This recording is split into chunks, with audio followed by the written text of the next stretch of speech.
Boss season 9 లో common man గా entry ఇచ్చి బ్రహ్మాండమైన రీతిలో రాణించడం ద్వారా లక్షలాది మంది అభిమానులను సంపాదించుకుని సెలబ్రిటీగా మారిన డీమ్యాన్ పవన్ ఆట తీరు ఎంతగానో ఆకట్టుకుంటుందని పవన్ కు సన్నిహితులైన పలువురు పేర్కొనడం జరిగింది. బిగ్ బాస్ హౌస్ నుంచి బయటకు వచ్చిన నేపథ్యంలో పవన్ తో అత్యంత సన్నిహితంగా ఉండే పలువురు తమ మనోగతాన్ని మా ప్రతినిధి వద్ద వెల్లడించడం జరిగింది. డీమ్యాన్ పవన్ ది కష్టపడే తత్వమని బిగ్ బాస్ హౌస్ లో కూడా బాగా ఆడడం జరిగిందని కూడా ఈ సందర్భంగా వారు పేర్కొన్నారు.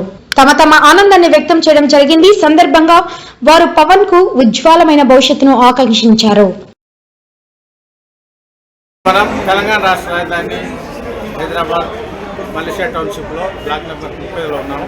ముఖ్యంగా ఇక్కడ నివాసం ఉంటున్న బిగ్ బాస్లో కామన్ మ్యాన్గా ఎంట్రీ ఇచ్చి 3వ స్థానంలో నిలిచి రికార్డు సృష్టించిన డీమ్యాన్ పవన్ ఇక్కడ నివాసం ఉంటున్న నేపథ్యంలో ఇక్కడ స్థానికులు ముఖ్యంగా నైబర్స్ మనతో ఉన్నారు.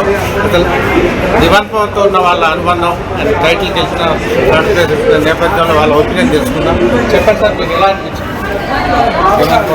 ఆయన యాక్చువల్గా వెరీ ట్రాన్స్పరెంట్, చాలా ట్రాన్స్పరెంట్ అయినా చాలా జెన్యున్గా ఉంటాడు. ఆయన ప్లస్ మా కమ్యూనిటీలో కూడా ఆయన ఉన్నాడా లేదా అనే విధంగా ఉండేవాడు. ప్లస్ అందరితో కలిసి ఉండేవాడు. మా దగ్గర ఈవెంట్స్లో కానీ ఎక్కడైనా బయటకున్న పిక్నిక్లకు వెళ్ళినా కూడా చాలా సిన్సియర్గా, ఒబీడియంట్గా, చాలా డీసెంట్గా బిహేవియర్ అయింది. ప్లస్ మేము అబ్జర్వ్ చేసిన ఏంటంటే బిగ్ బాస్లో చాలా జెన్యున్గా ఆడాడు. చాలా జెన్యున్గా ఆడాడు. అంటే ఇక్కడ ఎలా ఉన్నాడో అక్కడ అలానే ఉన్నాడు ఆయన. అంతేకాని ఇట్లా మాస్క్ వేసుకునేది ఆడలేదు నా ఒపీనియన్. అంటే మీరు టైటిల్ టాప్ 5లోకి వస్తాడని అనుకున్నారు. బిగినింగ్లో కొంచెం ఇట్లా అనిపించిన తర్వాత లాస్ట్ వెళ్ళిన తర్వాత ఏంటంటే మెయిన్ యాక్చువల్లీ ఓటర్ వాడిని కూడా అతను జెన్యునిటీ, చాలా జెన్యునిటీ, చాలా ట్రాన్స్పరెంట్గా ఆడాడు. అదే దానికి గెలిపించాలని అనుకున్నాను. ఒక 1-2 వీక్స్ తర్వాత టాప్ 5 ఉంటాడంటే నేను అనుకున్నాను. That's my opinion.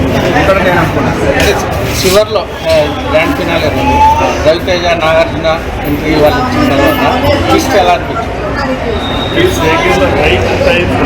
Right decision అండి. రైట్ డెసిషన్, రైట్ టైంలో తీసుకుంటాను. అప్పుడు ఆ టైంలో కనుక తీసుకోకపోతే డెఫినెట్గా ఎలిమినేట్ అయ్యి బయటకు వస్తే ఏముంది definitely has taken the wise right decision. అంటే ఓవరాల్గా బిగ్ బాస్ మీద ఎన్నో విమర్శలు వచ్చినాయి.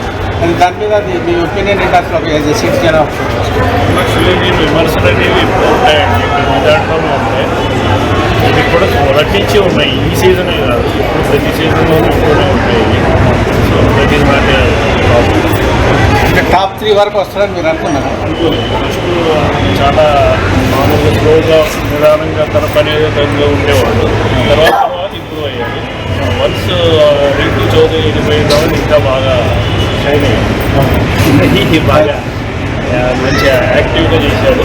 ఆ 2 వీక్స్ ఇతనికి బాగా పిలిచారు.